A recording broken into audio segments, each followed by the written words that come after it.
Have you ever noticed that one single trigger, one single thought can very quickly spiral into emotional and mental overwhelm? Now, most people suffer with this every single day. What if I told you there was a way of interrupting the cycle and it's not what you think? The mistake that most people make is that they try and fix the cycle way too far into the process. We're already consumed by the feelings and the emotions. The answer, in fact, comes a lot earlier. So sit with me and let's break it down. There's a 4-part process in its simplest form that will explain this to you. There's a thought that is followed by a feeling, followed by an emotion, and typically followed by an action. I'm going to use health anxiety as an example here so that you guys get a real idea of what I'm talking about. And health anxiety is something that I'm asked about quite a lot. So I'm hoping this is going to resonate with you all. So let's start at the thought. There might be a sensation, my heart's beating fast, or, oh, I found this lump in my throat or in my neck, or whatever it might be. That thought becomes something's got to be wrong. Something seriously is wrong with me here, which creates the feeling of fear. The fear will then spark emotions of dread, panic, anxiety, overwhelm, overthinking. And typically an action of that might be jumping onto Google. Let me see what's wrong with me. Now, at that point, we're already consumed. And then what happens is our brain is looking for information that will reinforce how we're thinking. And let me tell you something. If you look for anything hard enough, you're going to find it.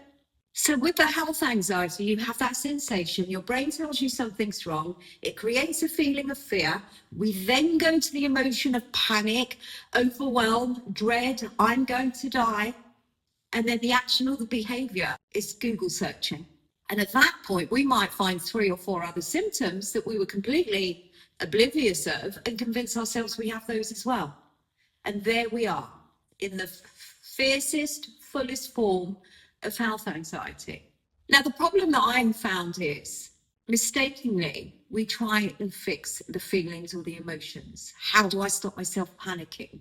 How do I stop myself being scared? Let me put down the phone and stop Google searching. But at that point, it's almost impossible to do because we're consumed by it. But if we take it back to the thought, which is where the problem starts, we have a really good chance of interrupting that cycle. So again, let's break this down. When that sensation triggers, so the elevated heartbeat, the lump that you find on your arm or on your neck or whatever it might be, at that point we interrupt the cycle and we ask ourselves, is this really serious? Could this be anything, a whole host of things that are not as sinister as I think? And look for the evidence there. What is the evidence that supports that something is seriously wrong? Now, here's a reflection for you.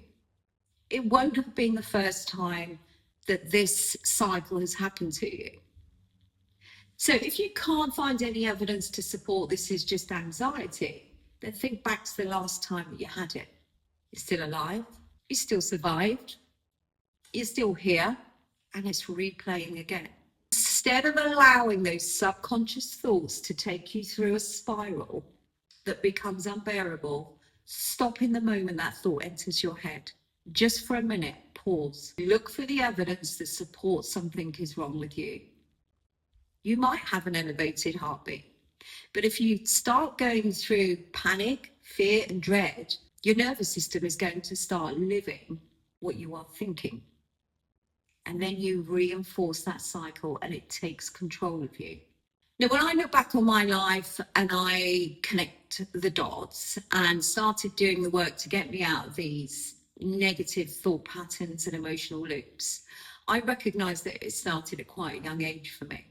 When I was in my mid-teens, I found myself all of a sudden, life had pulled the rug out from under my feet and I found myself with nowhere to go, no support system. And in that moment, my brain did its job and it served me really well. The brain is very good and engineered to scan for danger and threat. And it will try and prepare you for what is coming so that you can manage and get through problems and issues.